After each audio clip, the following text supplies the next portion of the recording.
नमस्कार दोस्तों, कुछ दिनों से आप और हम एक ही बात सुन रहे हैं, राजा रघुवंशी की हत्या कैसे हुई। और राजा रघुवंशी की यदि हत्या हुई तो सोनम वहां से गायब कैसे हुई।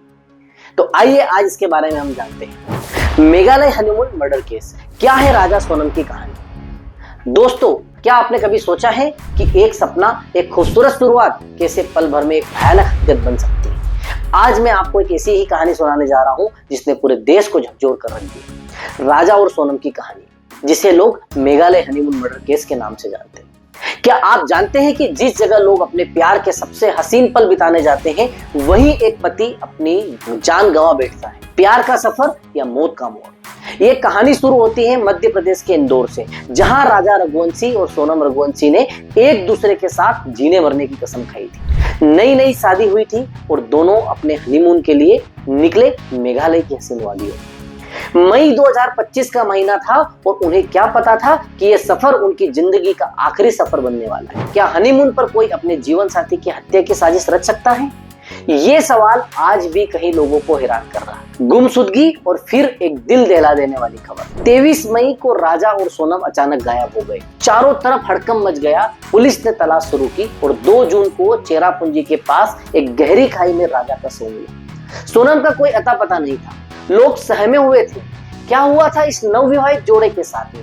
क्या सोनम भी लापता हो गई थी? या जब पुलिस ने सोनम को ढूंढ निकाला तो जो खुलासा हुआ वो और भी चौंकाने वाला। जब मिला सुराग, एक डरावनी सच्चाई। लंबे इंतजार के बाद सोनम को उत्तर प्रदेश में वाराणसी गाजीपुर मुख्य मार्ग पर एक ढाबे के पास पाया गया। उन्होंने खुद को पुलिस के हवाले कर दिया, लेकिन इसके बाद मेघालय पुलिस ने जो आरोप लगाए वो भी किसी फिल्मी कहानी से कम नहीं थे। पुलिस का कहना था कि सोनम ने अपने पति राजा की हत्या की साजिश रची और इसके लिए किराए के हत्यादार भी बुलवाए गए। चौथा और इम्पोर्टेंट पॉइंट, क्या एक पत्नी अपने पति की हत्या की साजिश रच सकती है? इस सवाल का जवाब आपको इस कहानी में मिलेगा। साजिश के तार और गिरफ्तारियां। इस केस में सोनम के अलावा 3 लोगों को गिरफ्तार किया गया। ये गिरफ्तारियां उत्तर प्रदेश और मध्य प्रदेश से हुई है। खबरों के मुताबिक सोनम का कथित तौर पर राज कुशवाहा नाम के एक शख्स से अफेयर था और इसी राज कुशवाहा को इस हत्या का मास्टरमाइंड माना जा रहा है। सोचिए कि एक हनीमून जो प्यार और खुशियों का प्रतीक था, वो कैसे एक खूनी साजिश में बदल गया। परिवार की मांग और जांच का सिलसिला। राजा का परिवार इस मामले में सीबीआई जांच की मांग कर रहा है, क्योंकि उन्हें मेघालय पुलिस की जांच पर भरोसा नहीं है। वहीं सोनम का परिवार उन्हें बेकसूर बता रहा है। उनका कहना है कि सोनम को फंसाया जा रहा है। अभी भी जांच जारी है और पुलिस राजा की मौत के पीछे की पूरी कहानी को सुलझाने की कोशिश कर रही है।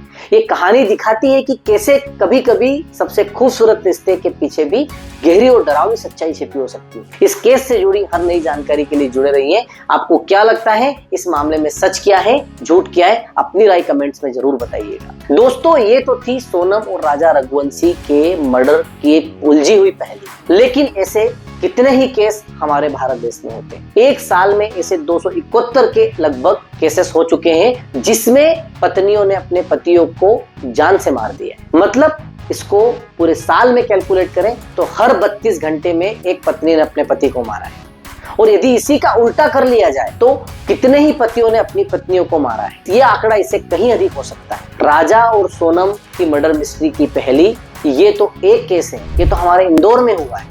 ऐसे अनेक केस है दोस्तों। लेकिन ये सब हो क्यों रहे हैं? इसके पीछे क्या कारण है? ऐसी क्या परिस्थितियां निर्मित हो रही है जिनके कारण पति पत्नियों के बीच में इतने झगड़े बढ़ जाते हैं कि वो एक दूसरे को मारने पर उतर आते हैं? ये सारी बातें हम करेंगे हमारे सेकंड वीडियो में। तो ये सब क्यों हो रहा है, ये जानने के लिए हमारा सबसे पार्ट 2 जरूर देखें और ऐसे ही और वीडियो के लिए लाइक, शेयर, सब्सक्राइब और कमेंट जरूर कीजिए।